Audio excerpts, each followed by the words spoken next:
Hola a toda la audiencia. Hoy venimos a explicarle con mi compañera nuestra guía de práctica clínica del procedimiento quirúrgico, la cesárea, con ayuda de nuestro docente guía, el doctor Norton Pérez Gutiérrez.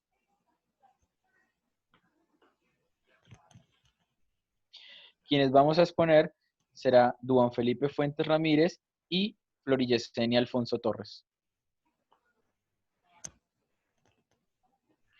La agenda de nuestra guía de práctica clínica está dividida en diferentes ítems, entre los cuales vamos a encontrar el problema, los objetivos, el alcance, la metodología, preguntas que surgieron durante nuestro trabajo, recomendaciones que iremos desarrollando durante esta presentación, un marco teórico, algoritmos y una conclusión final de nuestra guía.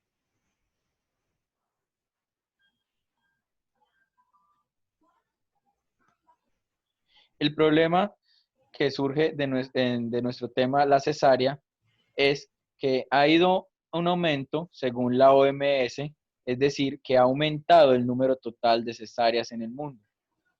Esta organización recomienda que alrededor del 10 al 15% es la tasa ideal de cesáreas en el mundo, pero esta ha ido en aumento ya que se ha estimado que está entre el 30 al 35% de forma mundial. Es decir, ha habido un uso indiscriminado de la cesárea. Según el Departamento Administrativo Nacional de Estadística, DANE, en el año 2018 Colombia tuvo 288.000 partos por cesárea. Esto quiere decir que alrededor de un 44.4% del total de nacimientos en el país, es decir, una tasa muy elevada a la que recomienda la OMS. Ha habido aumento del número de partos por cesárea y a raíz de eso también infecciones y complicaciones durante y después de la cesárea, lo cual puede llevar a un riesgo al binomio madre-hijo. Es por ello que es un tema importante que debemos tocar.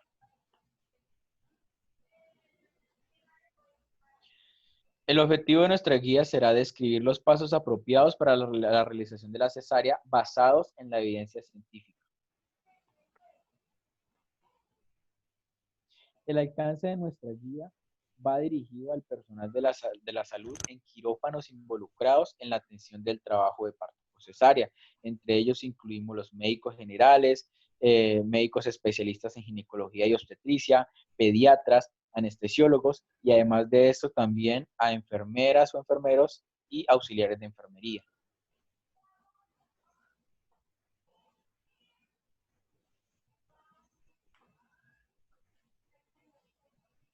La metodología de nuestra guía de práctica clínica, para ello utilizamos una estrategia de búsqueda en diferentes bases de datos, una de las cuales es donde utilizamos el código MESH en la base de datos del Medline. Se usaron filtros como Cesarean Section, Guideline, Abstract, 5 Years, Human, English, French and German. Asimismo, nuestra guía tiene artículos de recomendaciones clínicas basadas en la evidencia científica, donde tocaban temas como la forma intraoperatoria, preoperatoria y postoperatoria del parto por cesárea.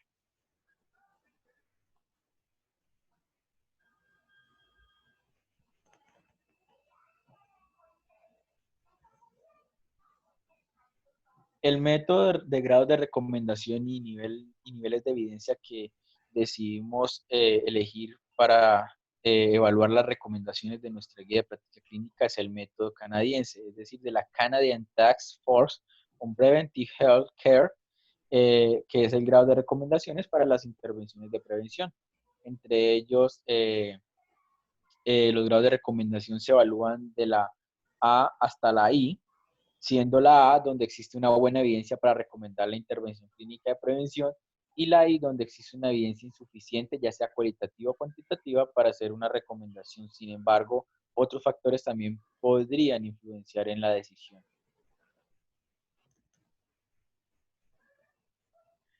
Del mismo modo, de este mismo método canadiense, elegimos los niveles de evidencia que presentan es del 1 al 3, donde el número 2 se divide en tres subtipos, siendo 2.1, 2.2 y 2.3.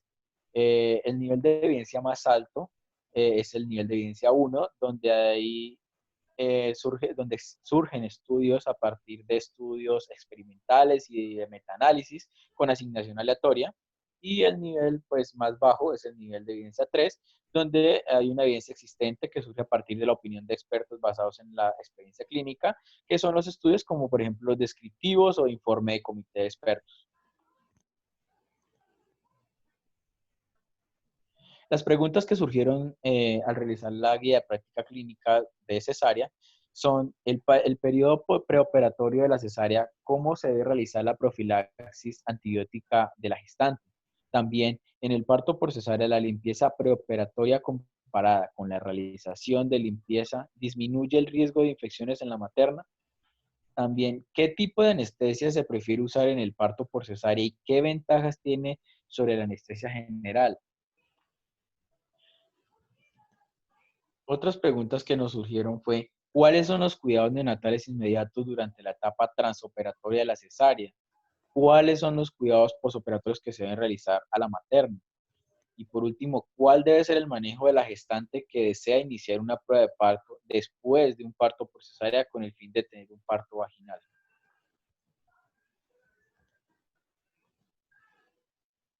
Para ello, entonces, decidimos desglosarlas en un cuadro donde vamos a hablar sobre los niveles de evidencia y grados de recomendación de cada una de estas preguntas.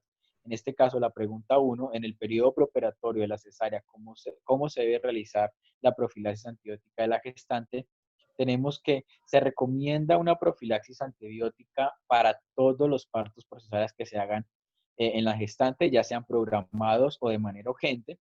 Además, también de esto se recomienda una profilaxis antibiótica de 60 minutos antes para la materna, es decir, 60 minutos antes de la incisión quirúrgica, y se recomienda realizar como antibiótico profiláctico una cefalosporina de primera generación.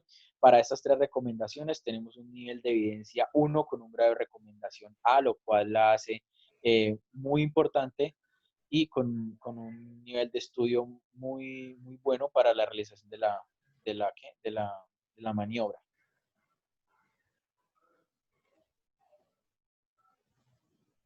También encontramos que se recomienda en pacientes con ruptura de membrana prematuras con gestación menor a 34 semanas la profilaxis antibiótica, esto para prolongar el periodo de latencia entre la ruptura de la membrana y el parto. Eso tiene un nivel de evidencia 1 con un grado de recomendación A.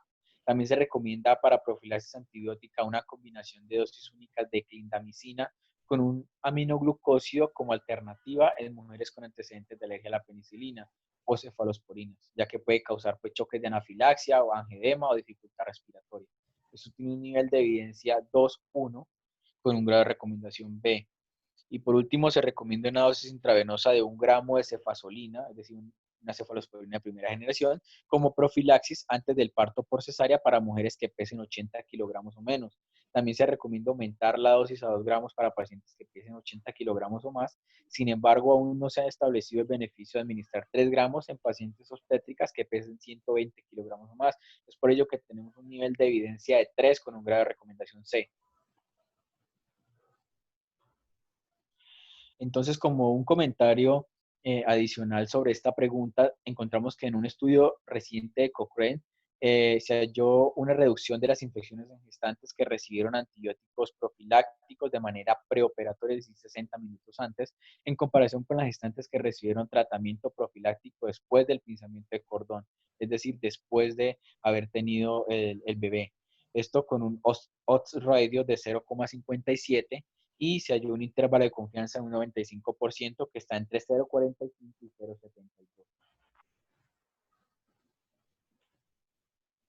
Ya en la pregunta 2, en el parto por cesárea, la limpieza preoperatoria comparada con la no realización de limpieza disminuye el riesgo de infecciones en la materna.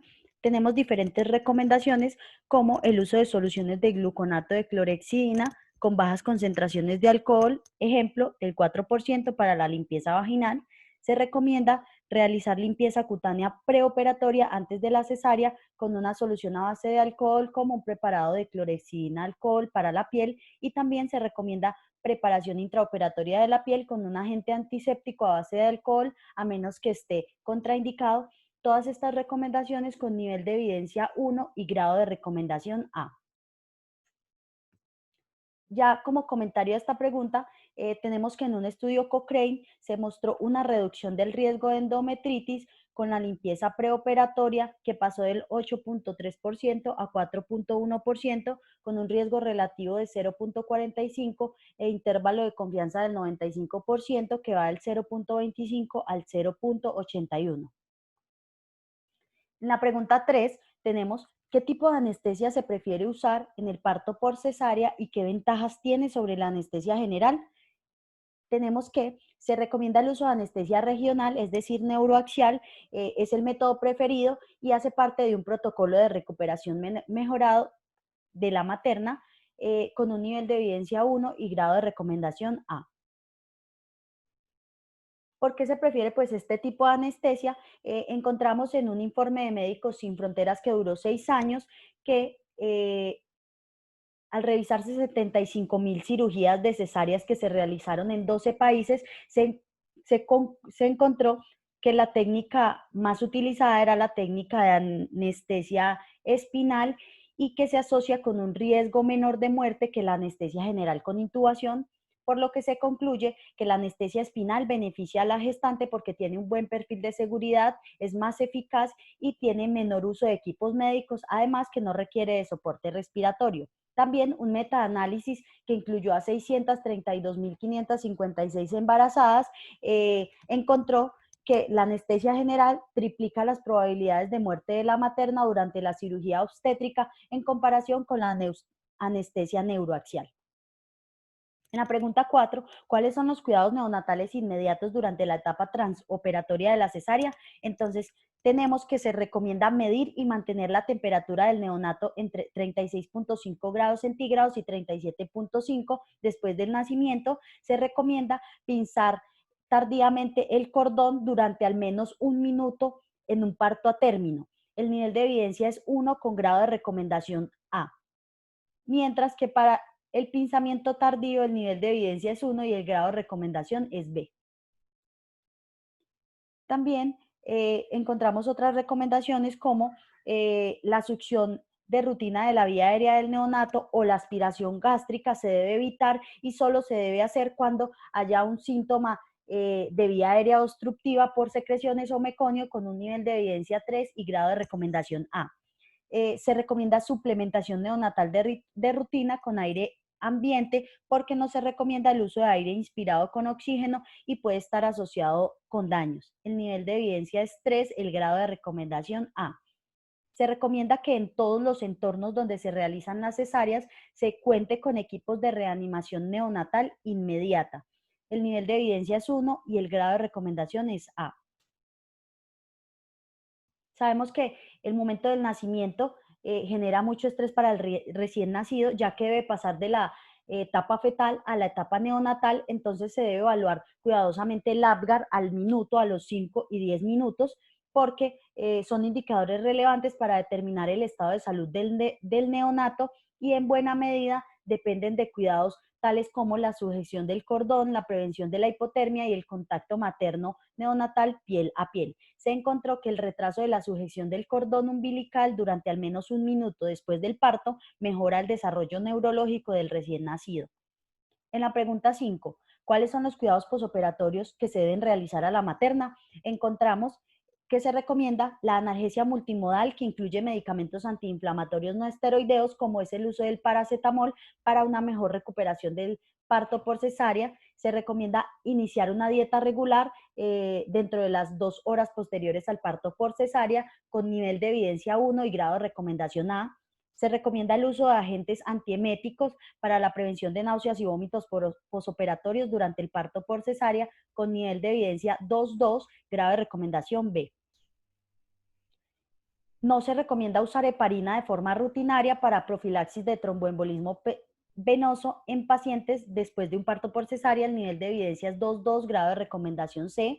Se recomienda la duración de la tromboprofilaxis después de la cesárea. Debe durar 6 semanas para pacientes de alto riesgo y al menos 7 días para otras pacientes que requieran anticoagulación. El asesoramiento del alta, lo que significa es dar instrucciones estandarizadas escritas para la salida de la materna y el bebé.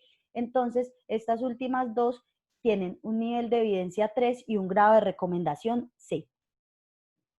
En un estudio Cochrane de 75 estudios y 4.624 mujeres que recibieron anestesia espinal para parto por cesárea, se encontró que la precarga coloide, la compresión de miembros inferiores usando vendajes o medias por presión, redujeron el estado de hipotensión de la materna. También en un estudio Cochrane de 41 estudios y 5.046 pacientes, demostró que usar antagonistas de 5-HT3 como el ondansetron o antagonistas de dopamina como la metoclopramida fueron efectivos reduciendo las náuseas y vómitos intraoperatorios.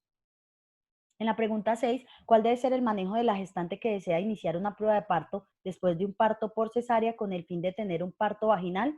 Entonces, se recomienda una prueba de parto vaginal a las mujeres con cesárea anterior con una incisión transversal baja. También se recomienda usar anestesia epidural durante la prueba de parto después de una cesárea y no se recomienda usar misoprostol para la maduración cervical o inducción del trabajo de parto en pacientes a término que hayan tenido un parto por cesárea o cirugía uterina mayor anterior. Todos estos con nivel de evidencia 1 y grado de recomendación A. Se recomienda monitorizar continuamente la frecuencia cardíaca del feto durante la prueba de parto después de un parto por cesárea con un nivel de evidencia 2.1 y grado de recomendación B. Un estudio demostró que la morbilidad neonatal fue similar en mujeres que intentaron una prueba de parto vaginal después de un parto por cesárea y mujeres con cesárea repetida. Ya en el marco teórico, entonces, plasmamos lo que fue el procedimiento quirúrgico de la cesárea. Si el médico define realizar un parto por cesárea, se debe informar a la gestante o al familiar sobre el procedimiento, las recomendaciones antes y después de la cesárea. La gestante debe acudir a la valoración preanestesia y el día que llega al procedimiento firma el consentimiento informado y se va a dividir la cesárea en 3 periodos. El periodo preoperatorio, que incluye la incisión, el ayuno, perdón, el periodo preoperatorio inicia de 30 a 60 minutos antes de la incisión, que incluye el ayuno, que debe ser hasta 6 horas antes, comidas o alimentos sólidos, y 2 horas antes, té. Puede la gestante consumir alimentos líquidos como té o aromática sin leche. Este periodo también incluye la profilaxis antibiótica. El periodo intraoperatorio incluye anestesia neuroaxial, la limpieza vaginal, la incisión, la atención inmediata del recién nacido, y ya en el periodo posoperatorio es cuando se traslada a la paciente a la sala de recuperación, se monitoriza a la materna, se administran medicamentos para manejar dolor, náuseas y vómito, se vigilan complicaciones y se inicia la alimentación a las 2 horas. Para finalizar, encontramos acá 2 algoritmos. El primero es de profilaxis antibiótica de la cesárea. Entonces tenemos una pregunta que es: ¿existe alguna contraindicación para administrar el antibiótico en gestante? Si la respuesta es no, se administra el antibiótico 60 minutos antes de la incisión en dosis única por vía intravenosa, que sabemos que es una cefalosporina de primera generación. Para gestantes con un peso igual o menor a 80 kilogramos, se debe administrar 1 gramo. Gestantes con un peso mayor o igual a 80 kilogramos se administran 2 gramos, y gestantes con un peso mayor a 120 kilogramos no se ha demostrado el beneficio de administrar 3 gramos de antibiótico. Si por el contrario existe una contraindicación, es decir, la gestante es alérgica a penicilinas o cefalosporinas, se recomienda administrar clindamicina de 900 miligramos en infusión de 30 minutos con una monitorización en dosis única, y se ajusta la dosis de acuerdo al peso de la gestante. Este otro algoritmo muestra el parto vaginal después de un parto por cesárea. ¿Existe alguna contraindicación para un parto vaginal después de un parto por cesárea? Si la respuesta es no, es decir, la gestante tiene riesgo bajo y posibilidad alta del éxito del parto vaginal, se incluye a la incisión uterina anterior vertical, es decir, una materna con una incisión de este tipo, gestantes de peso normal y sobrepeso, o gestantes o mujeres con 2 cesáreas previas. Si por el contrario la gestante tiene alto riesgo de ruptura uterina, es decir, con una incisión uterina clásica o TEA anterior, ruptura uterina previa o una placenta previa, se debe realizar un parto por cesárea y no practicar o iniciar una prueba de parto vaginal. En todos estos casos se deben evaluar riesgos y beneficios potenciales del parto vaginal después del parto por cesárea y una cesárea repetitiva electiva. Se debe monitorizar la fetocardia y signos vitales de la gestante. Ya para concluir, entonces tenemos que la cesárea es un procedimiento quirúrgico para extraer uno o más bebés y hemos visto que en Colombia ha aumentado la frecuencia de cesáreas en los últimos años debido al uso inadecuado de este procedimiento. El parto por cesárea puede llevar a múltiples complicaciones como infecciones postquirúrgicas, trombosis venosa profunda, tromboembolismo pulmonar, entre otras, por lo que se hizo necesario realizar esta guía para buscar las mejores recomendaciones que determinen en qué momento se debe realizar una cesárea y cuáles son los cuidados antes, durante y después que permitan garantizar una buena salud para la materna y el neonato. Muchísimas gracias. Aquí tenemos pues las referencias